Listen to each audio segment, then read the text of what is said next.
City Schools has a Youth Ambassadors and Culture Exchange Project program where students learn about other cultures, other cities, other nations, other countries, and things like that to expand learning beyond the classroom.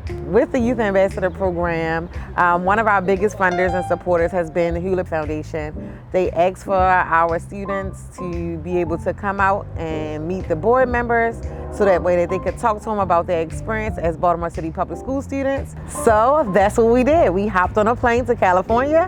So my experience coming from Baltimore to San Francisco was a good experience until the end when I actually had a panic attack that I lost my ID, but finally found it, so yeah. I would say it was fun, but it was just long. Like the airplane ride, it was like 6 hours. And then the time difference was really threw me off, but the travel here, it was nice, it was cool. When we arrived, we were excited to see some other city school districts participating. Of course, our great partners from Jackson Public School System, who we've traveled with in the past to do the culture exchange program when we went to Nigeria, when we went to Jackson, Mississippi, and when they came to visit us in Baltimore. And then we were also excited to meet our partners and friends at Akron, Ohio, from the Akron, Ohio school system. We met with the board members, we separated into groups. Of course, we mixed and mingled with the different school districts and representatives from our staff to all of our student ambassadors who were there. And we were able to just talk about our experience overall in Baltimore City and also just all things related to culture and youth voice. So at first I was nervous because it was like my first board meeting. I ain't never been to a real big board meeting.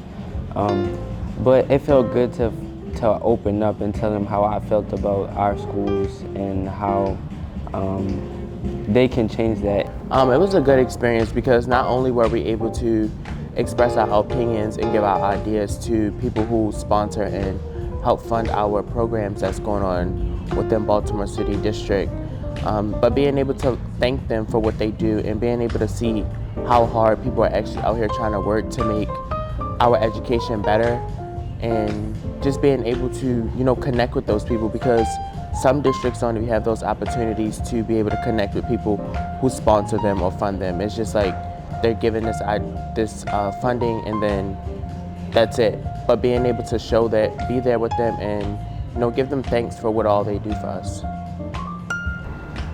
Youth voice is very important to Baltimore City Schools as well as to other people all across the nation.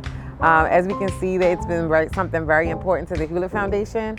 So when we talk about youth voice, we want to be able to understand what that means when we think about student leadership, student advocacy, and student expression, right? When we talk about the arts, when we talk about leadership, whether they're in SGA, when we talk about whether they are part of athletics, whether they are students who are just trying to create different projects, community impact projects, and try out new ideas and be innovative.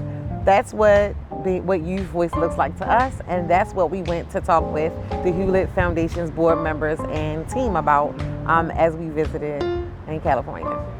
With Oakland only being a few minutes away from San Francisco, of course we had to explore and make a stop at the museum to see the Angela Davis exhibit.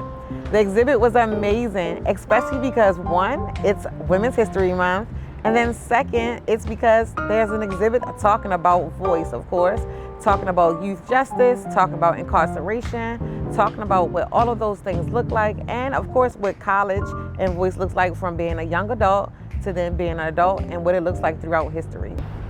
From the museum, while in Oakland, we also went to visit the first historically Black bookstore in the United States, which started in Oakland, California.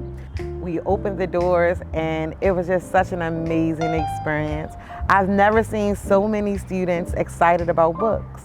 As you can see, everyone was stacked up with books. They was amazing. So we caught the ferry from Oakland to San Francisco. We were able to visit the piers and partake in delicious food while there. Then we were able to go and visit the aquarium, which is so amazing. The aquarium was such an amazing experience. Students were able to touch animals, then be able to just overall explore and just have lots of fun and relax. Then from there, Of course, we had an amazing time visiting the Crooked Street, Lombard Street in San Francisco, and being able to see seals, being able to then, of course, my favorite show, visit the house the Full House, the TV show was created in, and the park that was there. And from there, we had to end the night with a great, great scenery and view of Los Angeles. What a beautiful view of the Golden Gate Bridge, as well as just the city overall. This was truly an amazing experience to be able to show students what learning beyond the classroom and what Youth Voice is all about. Thanks, Hewlett Foundation.